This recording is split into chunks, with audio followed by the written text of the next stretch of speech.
You and I, when we, now in the New Testament, I thought about this week, whether this is true or not. Maybe it's just my opinion. But I wonder, as New Testament believers today, if we don't treat this building, our church buildings as such, as an Ark of the Covenant.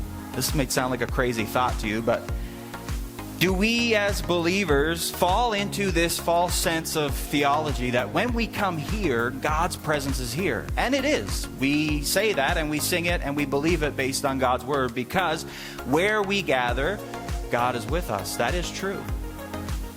But if we believe that this is the only place where we can feel close to God, where we can come and God's presence can inspire us and encourage our hearts, if we feel that by Sundays we come and we worship together and we experience God, and then we go out in the real world and we suffer all of the things that the real world can throw at us and the enemy has for us, only so we can crawl back into the house of God on Sunday, I think we're missing what it means to be a New Testament believer.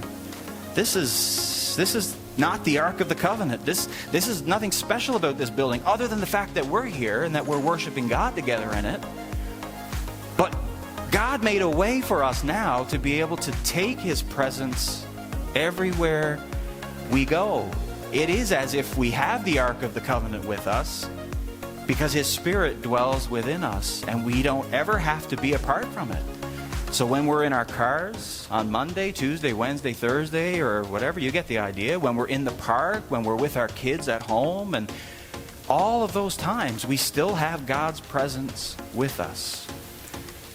And whether we acknowledge it based on how David acknowledges it is the next question.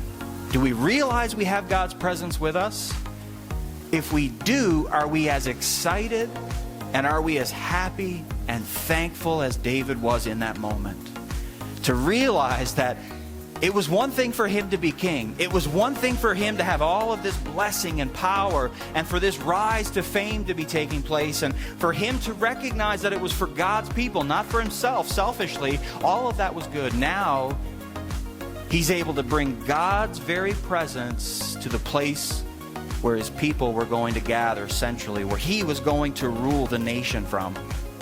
You and I, again, have the incredible privilege to bring God's presence in our homes, to bring it to our workplace, to bring God in the midst of our families when we gather, even to those who don't know Him yet. But we bring it with us, and we ought to celebrate that, maybe by dancing crazy and acting crazy. I don't know if that's what you want to do and God stirs you to do that.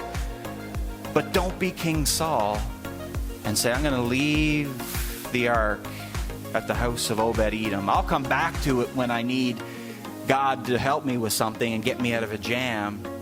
But I'm going to do my thing over here while I leave God's presence over here. Let's not be the King Sauls of this story.